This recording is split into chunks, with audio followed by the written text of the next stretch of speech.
ভাইরা আমার, রমজানের রোজা কিন্তু আমাদের সাথে কথা বলে, আমরা বুঝি না কি কথা বলে বলবো। ভাইরা আমার, রমজানের রোজা আমাদেরকে বার্তা দেয়, মেসেজ দেয়। কি মেসেজ দেয়, কি বার্তা দেয়? রমজানের রোজা বলে যে দেখো, তুমি আমাকে ধারণ করে অর্থাৎ রোজা রেখে সিয়াম পালন করে তুমি খাও না, পান করো না, যৌনাচার করো না। কেন করো না? আল্লাহর ভয়ে। সম বা সিয়াম বা রোজা এটা আমাদেরকে বিরত থাকা শিখায়। কিভাবে বিরত থাকা শিখায়? আপনি রোজা রাখছেন, খুব ক্ষুধা লাগছে, খানাও আছে। রোজা রাখছেন, খুব পিপাসা লাগছে, আবার খানাও আছে, পানিও আছে সামনে, মানুষ খায়। তখন এই যে ক্ষুধাও আছে, আবার সামনে খাবারও আছে, কিন্তু সে খাচ্ছে না, তাহলে সে কি করলো? বিরত থাকলো। আচ্ছা আপনারা বলেন, রমজান মাসে আমরা যে খাই না বা পান করি না রোজা রেখে, আমাদের বাসা যে খাবার থাকে হালাল খাবার, কোনো চোরাই টাকা দিয়ে কিনা না, রতের কামাই করা, পরিশ্রম করে উপার্জন করে আপনি কামাই করছেন, সে কামাই করা টাকার খাবার আপনার ঘরে আছে, আপনি এক বোতল পানি দোকান থেকে কিনে আনছেন, সম্পূর্ণ হালাল। কিন্তু এই হালাল খানাটা পর্যন্ত রমজান মাসে দিনের বেলায় খাওয়া যাবে কি যাবে না? রোজা রেখে এই হালাল খানাটাও খাওয়া। যেই রমজান মাসে আল্লাহ তাআলা দিনের বেলায় হালাল খানাটা পর্যন্ত খাওয়া নিষেধ করে দিয়েছেন, তাহলে সেই রমজান মাসে রোজা রেখে আপনি যদি মিথ্যা কথা বলেন, হারাম কথা বলেন, গালিগালাজ করেন, মন্দ কথা বলেন, মিথ্যা কথা বলেন, তাহলে সেটা কত বড় জঘন্য অপরাধ হতে পারে আপনি চিন্তা করেন। যে রমজান মাসে দিনের বেলায় হালাল খানা পর্যন্ত আল্লাহ তাআলা সেখান থেকে বিরত থাকতে বলছেন, তাহলে হারামগুলো থেকে বিরত থাকার গুরুত্ব কত বেশি। রমজানের রোজা আমাদেরকে বলে, দেখো তুমি যখন ক্ষুধার্ত থাকো রোজা রেখে, তোমার সামনে খাবার থাকে তবুও তুমি খাও না, তোমার যখন পিপাসা লাগে তোমার সামনে পানি আছে তারপরও তুমি খাও না। এমনকি মানুষের সামনেও মানুষ রোজা রেখে খায় না, আবার মানুষের চোখের আড়াল হলেও রোজা রেখে কেউ চুরি করে খায়। পিচি পোলা মানতে খাইতে পারে, তাও খায় না মনে হয়। যে লোকটা সবার সাথে চিটারি বাটপারি করে, কথায় কথায় মিথ্যা কথা বলে, সেই লোকটাও যদি রোজা রাখে তো দেখবেন কষ্ট হয়। রুমে একা একা আছে, কেউ নাই, তারপরও সে কি লুকায় পানি খায়? খায় না। কেন খায় না? কারণ যেই আল্লাহর জন্য রোজা রাখছে, এই রুমে কেউ না দেখলে কি হবে? সে আল্লাহ দেখেন, তার ভয়ে সে কিন্তু কিছু খায়। রোজা আমাদেরকে বলে, ও রোজাদার, ও আল্লাহর বান্দা, তুমি যে আল্লাহর ভয়ে রোজা রেখে পানিটা খাচ্ছ না, তোমার পিপাসা আছে, খাবারটা নিচ্ছ না, তোমার ক্ষুধা আছে, তারপরও কেউ দেখতেছে না, সিসি ক্যামেরাও নাই, রুমে দরজাও আটকানো, ফ্রিজে খাবার আছে, ঠান্ডা পানি আছে, সবকিছু আছে, ক্ষুধা তৃষ্ণাও আছে, তারপরও তুমি খাচ্ছ না, পান করতেছো না, কেউ দেখছে না, তারপরও তুমি করতেছো না কেন? তোমার বিবেককে জিজ্ঞাসা করো। কারণ তুমি আল্লাহকে ভয় করো, আল্লাহ তোমাকে নিষেধ করেছেন খেতে, সেজন্য খাচ্ছ না। তো তুমি যখন মোবাইলে হারাম জিনিস দেখো, তুমি যখন কারোর হক নষ্ট করো, তুমি যখন কারোর ক্ষতি করো, তুমি যখন একটা গালিগালাজ করো, তুমি যখন কারোর পিছনে সমালোচনা করো, তুমি যখন নামাজ পড়ো না, তুমি যখন গুনাহের কাজ করো, তুমি যখন খারাপ কাজ করো, তখন তোমার বিবেক কেন জাগে না? তোমার আল্লাহ তো সেটাও দেখতেছেন, আল্লাহ তো সেগুলোও নিষেধ করেছেন।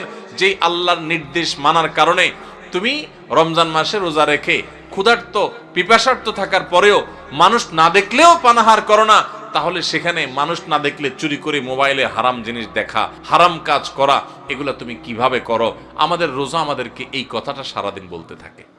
কথা কি বুঝাইতে পারছি ভাইরা আমার? রোজার এই বার্তা, রোজার এই মেসেজ, এই কথা যদি আমরা বুঝতে পারতাম তাহলে আমরা মুত্তাকি হয়ে যেতাম। রোজা আমাদেরকে তাকওয়া শেখায় কিভাবে, দেখেন। তাকওয়া মানেই হলো আল্লাহর ভয়ে, আল্লাহর আদেশগুলো মানা, আল্লাহর নিষেধ থেকে বেঁচে থাকা, যে আমার আল্লাহ দেখছেন। তো রোজার মাসে রোজা রেখে আমরা আল্লাহ দেখছেন এই ভয়ে আমরা পানাহার করি না। রোজার শিক্ষা নিয়ে আমি সকল হারাম কাজ করার সময় এরকম মনে থাকবে যে কেউ না দেখলেও আমার আল্লাহ ঠিকই দেখতেছেন, অতএব আল্লাহর ভয়ে আল্লাহ নিষেধ করেছেন এই কাজটা আমি করব না। এটাই হলো রোজার শিক্ষা। ভাইরা আমার, রোজার এই শিক্ষা যদি আমরা গ্রহণ করতে পারি, আমরা যদি মুত্তাকি হইতে পারি, তাহলে রোজা সার্থক। আর যদি সেটা না পারি তাহলে এই রোজা সার্থক না, এই রোজার উপকারিতা আমরা পাইলাম না।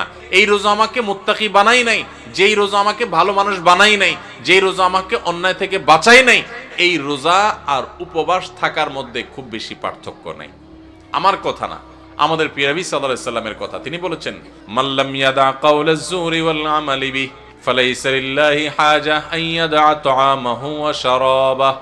যে ব্যক্তি রোজা রেখে মিথ্যা কথা ছাড়লো না, মিথ্যা কাজ ছাড়লো না, 2 নম্বরই ছাড়লো না, চিটারি বাটপারি ছাড়লো না, এই ব্যক্তি উপোস থাকায় আল্লাহর কোনো ঠেকা পড়ে নাই। তার মানে তার রোজা থাকা উপোস থাকার মতো। এই জন্য ভাইরা, রোজা রেখে সমস্ত অন্যায় কাজ ছাড়বো তো ইনশাআল্লাহ।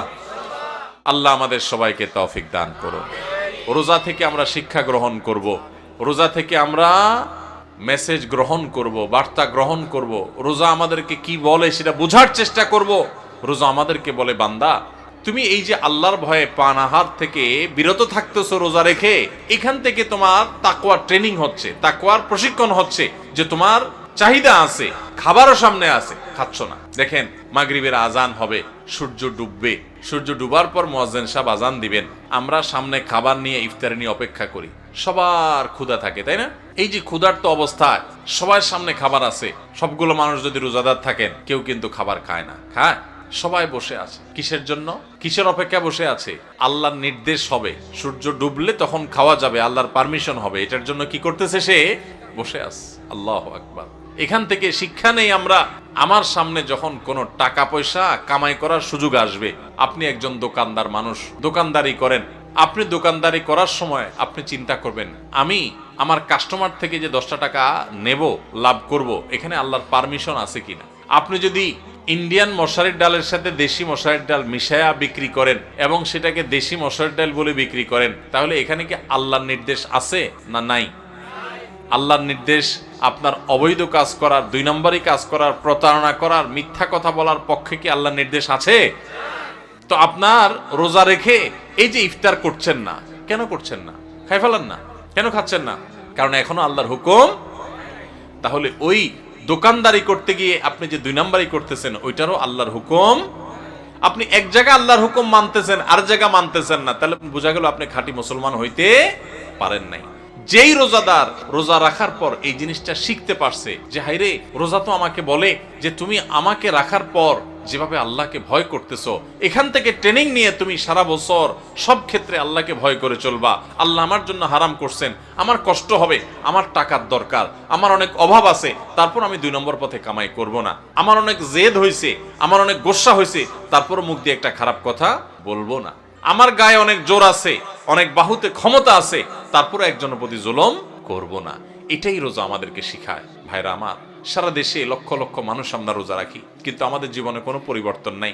আমরা রোজা রাখি, দুর্নীতি করি, রোজা রাখি, ঘুষ খাই, রোজা রেখে আবার আমরা মিথ্যা কথা বলি, রোজা রেখে আমরা আবার চিটারি বাটপারি করি, রোজা রেখে আমরা আবার মানুষের হক নষ্ট করি, রোজা রেখে আমরা অনেকে গালিগালাজ করি, রোজা রেখে আমরা অনেকে মানুষের অধিকার নষ্ট করি। কারণ ওই যে রোজার মর্ম আমরা বুঝতে পারি নাই। ভাইরে, শুধু ইফতার আর সাহরি খাওয়ার নাম রোজা না, এটাতে রোজার স্ট্রাকচার দাঁড়ায়, কিন্তু রোজা ফাইনাল হয়, কমপ্লিট হয়, ফিনিশিং হয়, পূর্ণাঙ্গতা পায় যদি রোজা রেখে আপনি মুত্তাকি হইতে পারেন, যদি রোজা রেখে আপনি হারাম কাজ ছাড়তে পারেন, যদি রোজা রেখে আপনি খারাপ কাজ ছাড়তে পারেন। নবী করিম সাল্লাল্লাহু আলাইহি ওয়াসাল্লামের সেই হাদিসের দিকে তাকান, তিনি কি বলেছেন?